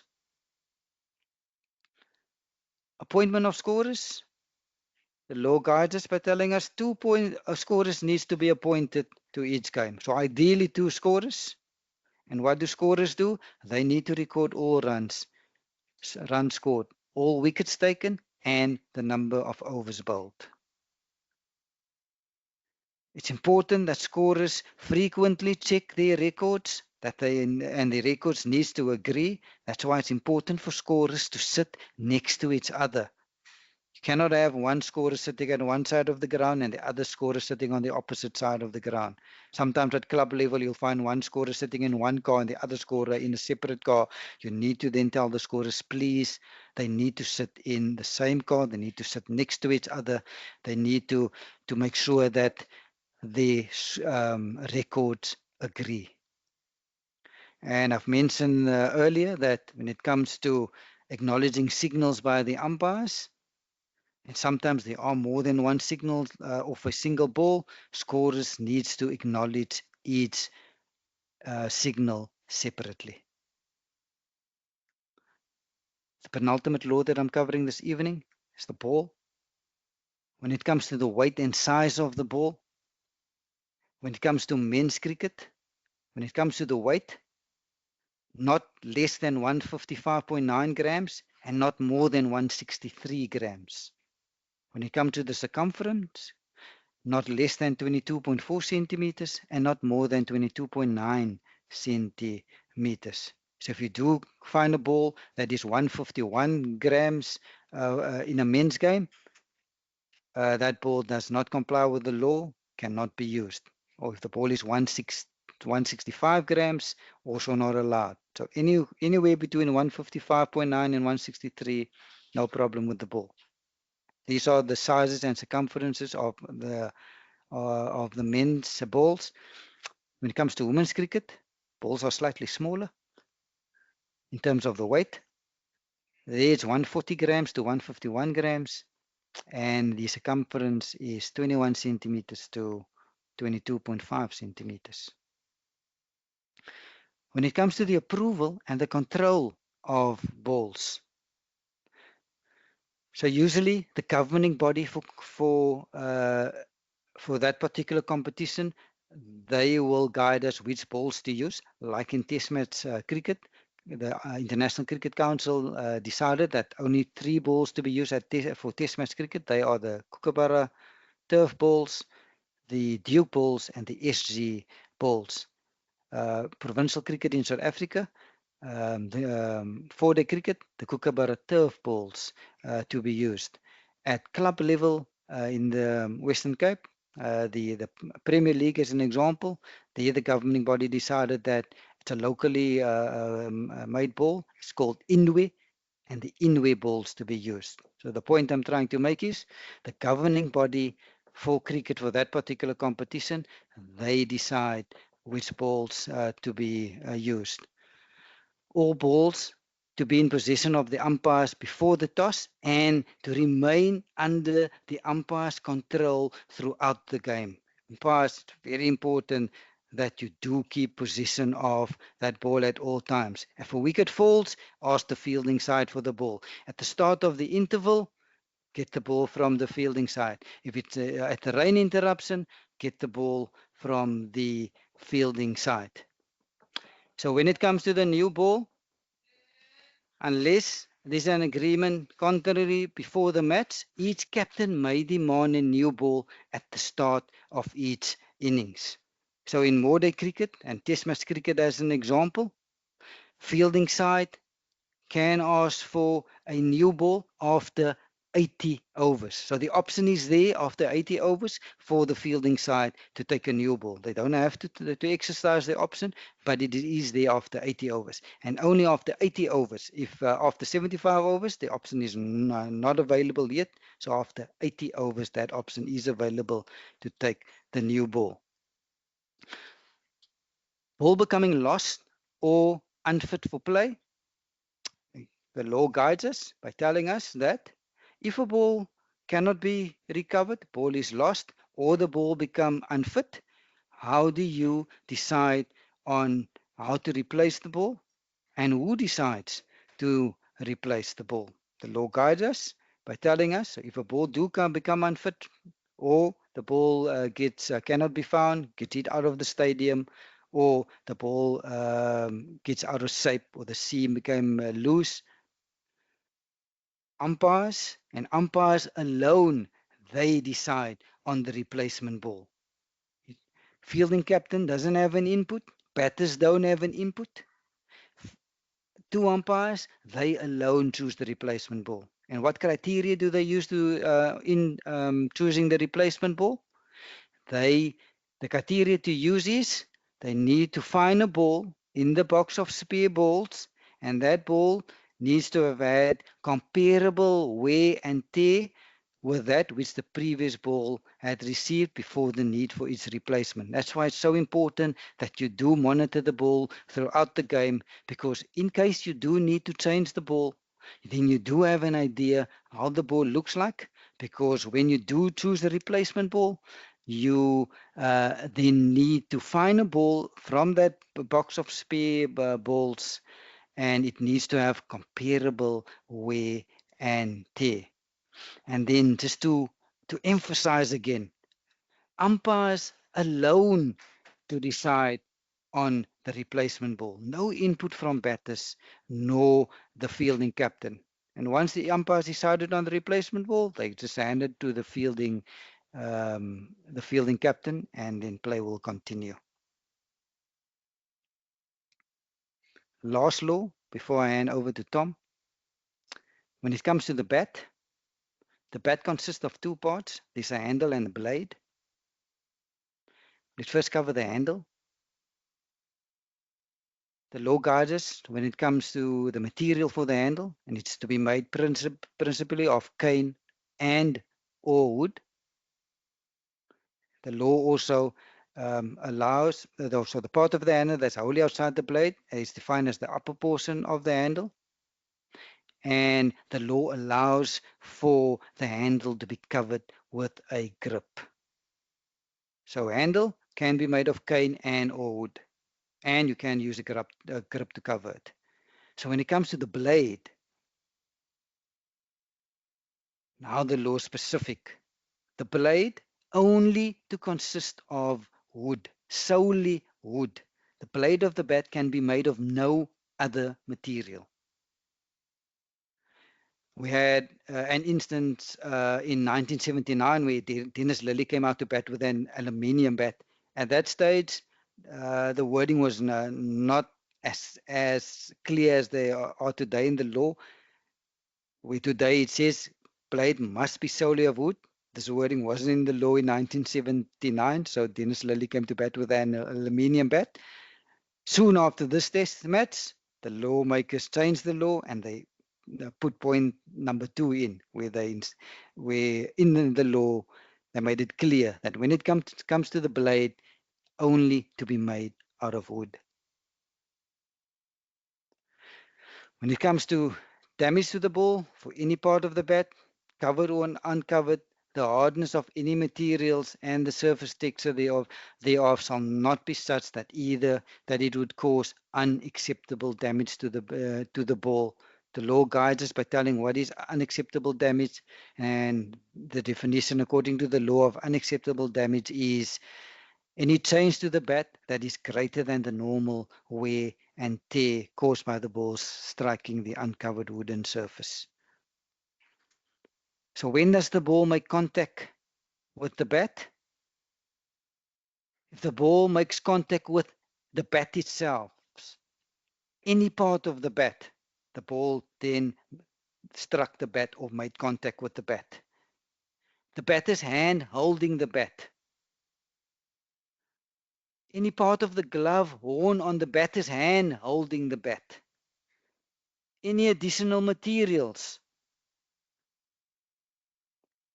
Any of these 4 bullet points, if the ball makes contact with any part of the bat, the batter's hand holding the bat, any part of the glove worn on the batter's hand holding the bat, any of the additional materials like the grip, like a toe guard, if the ball touches any of the 4 bullet points, the law tells us it shall be regarded as the ball striking or touching the bat. The law also guides us when it comes to bat sizes. When it comes to the overall length of the bat, not more than 96.52 centimeters. Can be shorter than 96 or less than 96.52, but the overall length of the bat not more than 96.52 centimeters. When it comes to the blade of the bat, the law guides us and tell us the blade of the bat not to exceed the following measurements. The width not to be more than 10.8 centimeters. Depth not more than 6.7 centimeters, and edges not more than 4 centimeters. We do have a bat gauge that we use at international and provincial level. We do have bat inspections. We do have regular bat inspections, and we use the bat gauge to do these inspections. On the next slide, there's a picture of a bat gauge. So this is an example of a bat gauge. So at international and provincial cricket, the reserve umpire will do bat inspections, will ask the players for their bats, and if the bat goes through the ball gauge, it's a legal bat. If the bat goes through the bat gauge, it's legal. If it does not go through the bat gauge, then the bat is not legal, and that player is not allowed to use that particular bat in the game. Tom, thank you so much. That is all I'm covering this evening. I'm now handing back to you. Thank you very much, Abdullah. And well done on batting at a very good strike rate. I took an hour when I was supposed to take 45 minutes, and you only took 40 minutes. So apologies to the candidates for us going over our promised time of 7:30 here in South Africa. But I'm sure they all learned something new today that they probably didn't know before. So now we're going to go into the chat box to have a look at all your questions and comments. And then once we're done with the chat box, then I will open up the floor for any live questions to be asked. And before I do that, I will activate all of your microphones and cameras so that you can join us in the interactive question and answer session. So thank you to all of you who typed into the chat box where you're all from. Great to see people from all over South Africa. And then I see somebody from Orlando, Florida in the USA. I saw Pakistan is in the house. I saw Uganda is in the house. I saw a couple of other countries. I'm just scrolling through the entire list again. And we are grateful to have a worldwide audience to present to. So the first question that was posted in the chat box was from Grant. And it is a scenario that involves laws that we have not presented today. So I'm going to read out Grant's scenario, but I will not answer it today. Why? Because we will cover 40 laws of cricket. There are 42 in the law book. The reason we don't cover 41 and law 42 is that they are not examined in Cricket South Africa's level 1 umpiring course. They are covered in level 2 and level 3.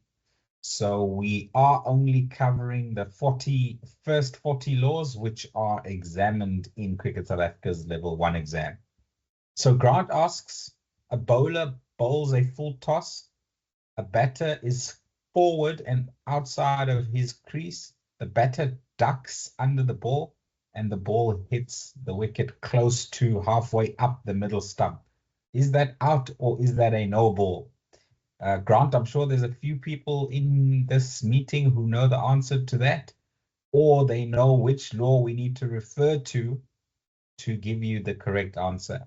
That law is law 21, the no ball law, and we will get to that in lecture number 3, if I'm not mistaken. So Grant, you'll have to be patient and join us for lecture number 3 for the answer to your question. And as mentioned at the beginning of the lecture, the reason we don't answer questions which are not related to the content that we deliver on a particular lecture is because if we were to answer every single umpiring question and cricketing scenario every lecture, we would never finish our lectures. As mentioned, if we have not covered your question in any of the first 6 lectures, on lecture number 7, we will take any and every question on anything cricket related. So that one will be the free for all, but lectures 1 to 6, we will be answering questions related to the content delivered on those specific lectures. A few more of you telling us where you're from. Jeremy Fredericks, great to have you from Plumstead in Cape Town. I'm sure a lot of you know Jeremy as a legendary cricket commentator for Super Sport, and also he's done radio work in his time. Thanks for joining us, Rhino, as he is affectionately referred to as. Next question is from Ondonga Priscilla. Is it all right if I sit for the exam at a later date? So the exam window period is scheduled for 17 to 27 March, and we would prefer that you all write or are available to write in those days in the 10-day window period. And remember that you are able to attempt the exam in the comfort of your own home, school, or anywhere really in the world where you have an internet connection. And it is an open book exam, so you can use the content that we have sent to you in terms of the presentation to answer the 69 true or false or multiple choice questions. So Priscilla, I hope you are able to find at least one day out of those 10 for you to attempt the exam. If not, then we will make a few exceptions. It just logistically is so much easier if everybody is writing in the same window period, especially because, as mentioned, level 2 will start on Monday, the 31st of March. And you will only be allowed to join us for level 2 if you have passed level 1. And the window period for level 1 exams closes ideally on the 27th of March. So Priscilla, there is not much extra time for you to do the level 1 exam after the 27th, but before level 2 starts on the 31st. We can take it offline if you are desperate to write the exam outside of that window period, but I would encourage you to find a gap in your busy schedule to write it between the 17th and the 27th.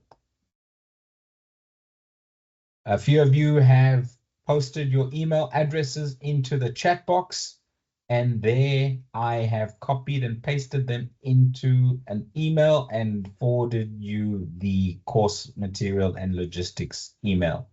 So those of you who have put your email address into the chat box, please check your email inbox now and let me know if you have not received an email from training@wpcua.co.za in the last half an hour.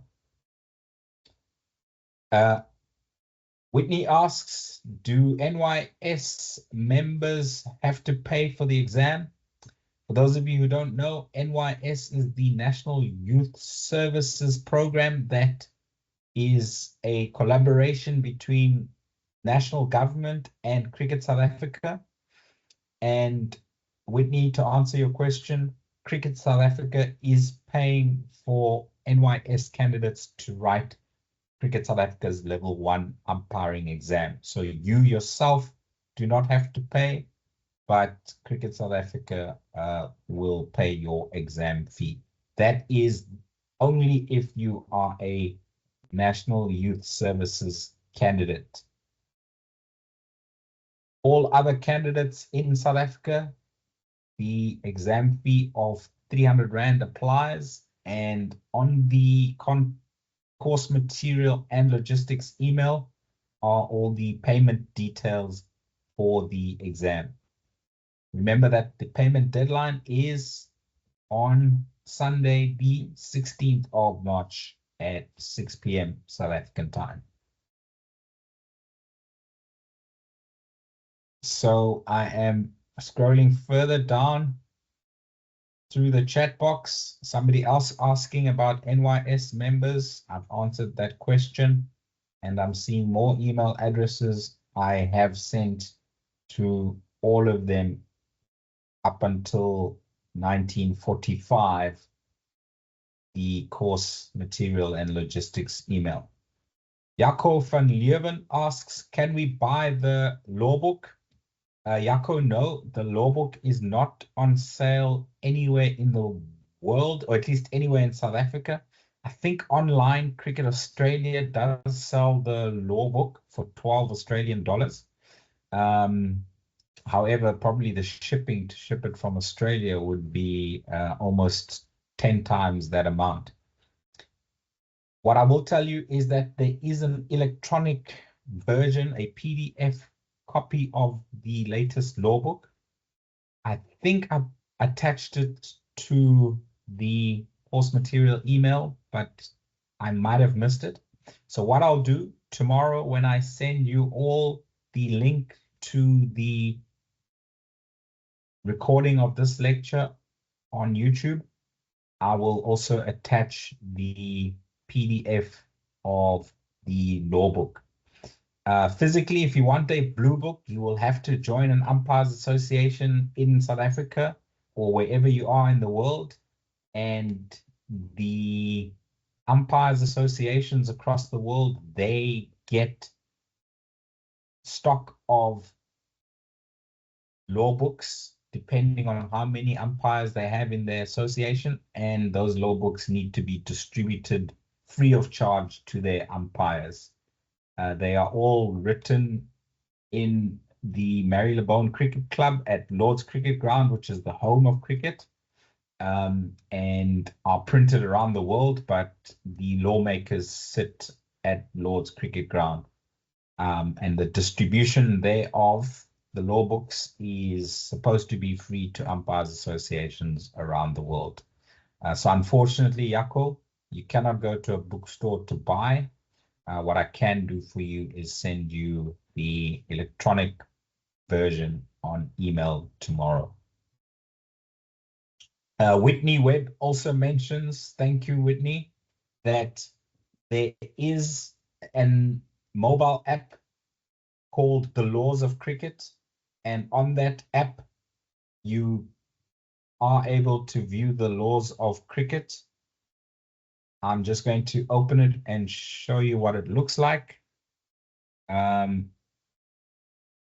a little bit blurry because of my background. Let me see if I can turn the blur off my background for you to all see it a little bit clearer. So there it is. And it's available on Android and Apple devices. And it's simply called The Laws of Cricket. And I know for sure at the bottom of the course material email that I did supply links to the app stores and the page where you can download that particular app. So you would also be able to have it mobile in your pocket to refer to at any point in time. Moving on in the chat box, a few of you had to leave early, no problems. You will be able to watch the recording tomorrow morning. We have a couple of candidates who are letting us know where they are. Andrew from South African College School in Cape Town, South Africa. Sanju from Tamil Nadu in India. Thank you all for joining us. Andre Cranier asks, at a high school level, a lot more umpires are scoring on apps whilst umpiring. Is this allowed, or do they need to bring a separate scorer? Andre, I guess the fact that they're doing it means that it is allowed. Western Province Cricket Umpires Association does not really appoint umpires to school matches. We do umpire Western Province age group trial matches, but school versus school, we are hardly ever involved. The schools employ their own private umpires, and obviously they are allowed or not allowed to do as and what the schools dictate. So I'm not going to say it's allowed, and I'm not going to say it's not allowed, because I'm not aware or I'm not close to that process. What I would suggest, obviously, is rather to have 2 umpires on field only umpiring and 2 scorers off the field only scoring. But probably for budget constraints, they need to do both on the field. Right. Ken asks, the team lists are exchanged and the toss takes place. Team A wins the toss and decides to field. The captain of Team A realizes that he has put one player's name twice on the playing 11. The opposing captain is approached, but he refuses to allow a change to be made to the playing 11. The Team A captain approaches the umpires and asks for a substitute. Abdullah, can the umpires allow a substitute to make up 11 fielders for Team A? You want to take that one while I activate everybody's cameras and microphones, please? Yes, Tom. So Ken, thanks for your question. So before I get to answering your question about allowing a substitute or not, I want to discuss your scenario a bit.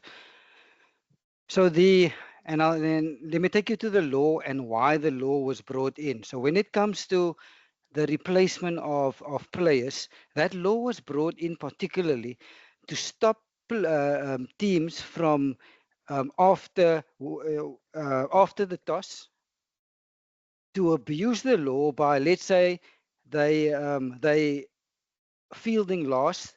Now they want to bring in an extra spinner. So now they want a player replaced to bring in an extra spinner. So now that's why the lawmakers brought in this law. So for allowing a player to be replaced, but you need the consent of the opposing captain. That was the main reason why this particular law was brought in, just to stop players from abusing this by putting in an extra spinner, knowing they'll field on let's say day 5. So now this particular scenario,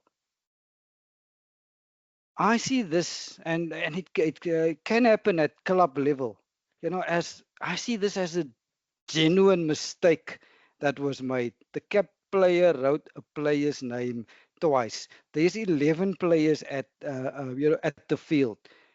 So yes, technically there's only captain thought he wrote 11 names on the team list, but technically he wrote only 10 players. But there's 11 players at the field.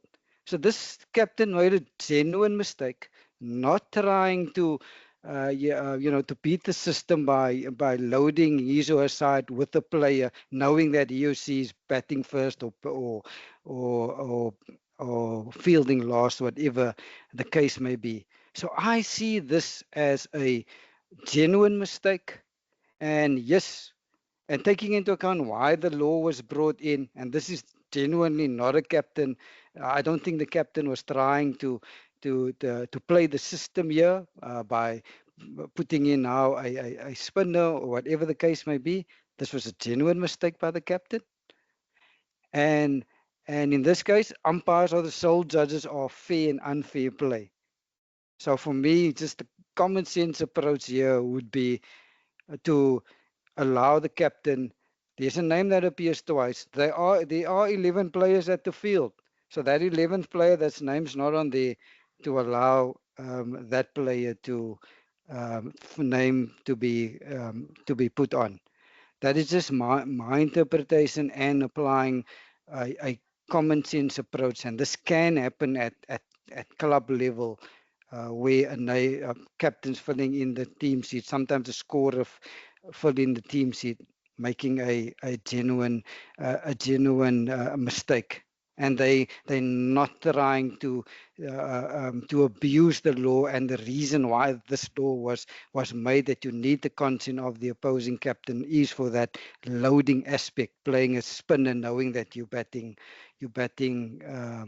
bowling last. Tom, I don't know how you feel about this, but for me, I see this as just a genuine mistake.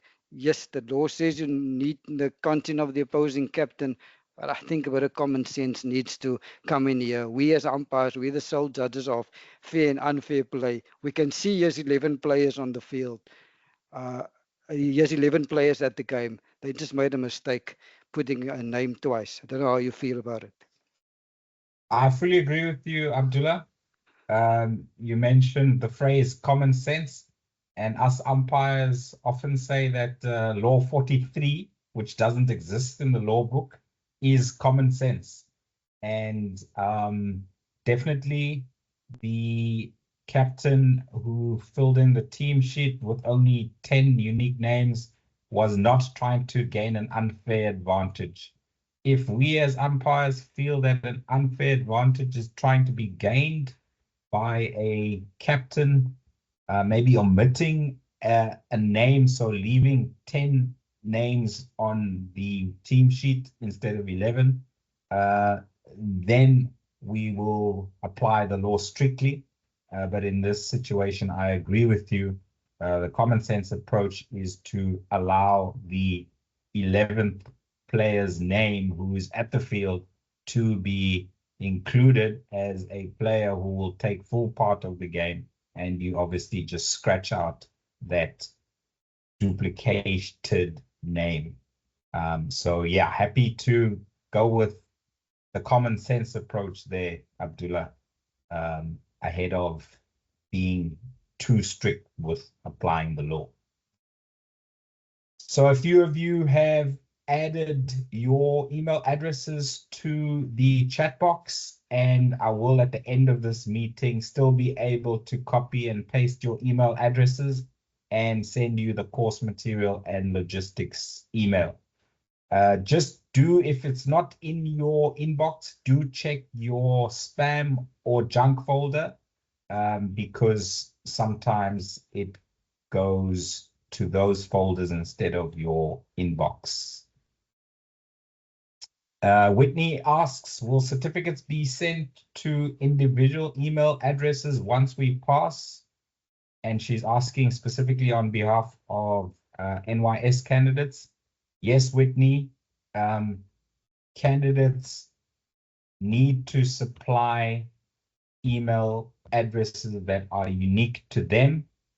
So for every exam candidate, we need a unique email address, which I have, and which I know they have been paid for, the NYS candidates. And when I receive their certificates, I will forward the certificates to individual NYS candidates and all exam candidates. So don't worry that candidates won't receive their emails won't receive their certificates because they will be sent to a central email address. No, I will individually send all passes of Cricket South Africa's Level 1 exam to the email address for which the candidate was registered under. Andrew asks, when you get past the Level 1 exam, can you umpire within your school, or is it only limited to somewhere else specific? Andrew, as I mentioned, Western Province Cricket Umpires Association doesn't supply umpires to school cricket here in Cape Town. But yes, we have coaches, we have scholars, we have teachers who do the Level 1 course in South Africa privately. They do not join an umpires association. And yes, they can then umpire for their schools, of course, if the school allows. And most schools obviously recognize Cricket South Africa's level 1 umpiring certificate as an entry level to umpire school cricket. We don't make the rules for the schools, they make the rules for themselves, but of course they know that it is a national certificate, so I haven't heard of a school not allowing anyone with a level 1 certificate to umpire at their school. Right, Jeremy Fredericks is off and will see us on Thursday. Thank you very much for your attendance, Jeremy, and everybody else. I'm going through the rest of the questions and comments in the chat box. Next is from Yagnesh Patel. If one umpire is not feeling well in soccer, in exchange, can a scorer come to do umpiring so the game can continue? Abdullah, if one of us has to go off the field because we're not feeling well, can we ask one of the scorers to come and take our place to umpire the rest of the game? That would be nice, wouldn't it? It would be nice. So young Nes, what the method that we follow here in South Africa, especially at club level, if one of the umpires are not feeling well, so what we'll do is we will the only official umpire that's left will then stand at bowler's end at both ends. And we will then ask for the batting side to nominate one of the players to stand at striker's end. So let's say in the innings of Team A, umpire is not well, umpire goes off. The remaining official umpire will do both ends from bowler's end, and the nominated player from the batting side will then move from striker's end to striker's end, and the same will apply for in the innings of Team B. If the umpire is still ill, the official umpire will do bowlers in, and a nominated player from Team B's batting side will then stand strikers in at both ends. That is just a method that we that we follow here in Cape Town. Yeah, to answer your question, I mean, if I just apply the law, that the law just tell us that if an umpire is injured or ill, you can replace the umpire. There's nowhere in the law that says it has to be a member of the batting side. So you can interpret that that anyone can come stand at strikers in, but the law then also guides us that replacement umpire can only stand at strikers in unless both captains give that replacement umpire full power. So yeah, what we follow here in Cape Town, South Africa, official umpire do both ends, and member of the batting side to stand strikers in from both sides. Over, Tom. Thanks, Tula. Yeah, maybe just to add to that, we always need 2 scorers, a minimum of 2 scorers for a match, 1 from each side. As soon as you only have 1 scorer, there is the possibility or the risk that the score will not be accurate. So definitely not an option to have a scorer jumping on the field to start umpiring. Right. Next question is, how should an umpire proceed if there are no scorers available? Liabona asks. Liabona, each team is responsible to supply a scorer. So if the teams don't have a scorer, then one of the players will have to score for the team. So it's easy for the batting team because obviously only 2 batters bat at a time. So 9 of the players are off the field and they can score while their team bats. But then what about the fielding side? If they only have 11 players, then they will either need the batting side to score on their behalf. So the batting side will provide 2 scorers while they're batting. And then when the second team bats, then they will provide the 2 scorers for the second innings. That's not ideal. You always want to have a scorer from each team scoring at the same time. But if that is not possible and you want to have 11 fielders on the field at the same time, then the batting side will provide both scorers for both innings. I hope that answers your question, Liabona. Next question from Durant Low. If I am registered with WPCUA and have a level 3 umpire certificate, am I allowed to umpire anywhere within the Western Cape or for other cricket federations? So Durant, Western Province Cricket Umpires Association covers club cricket in and around Cape Town, as far north as Atlantis, as far south as Fish-Hoek, as far inland as Somerset West. If you go further into the province called Western Cape, that area is covered by Boland Cricket Umpires Association. So if you do have level 1, level 2, or level 3, and you did it through Western Province Cricket Umpires Association, you can join any umpires association in South Africa, depending on where you are based.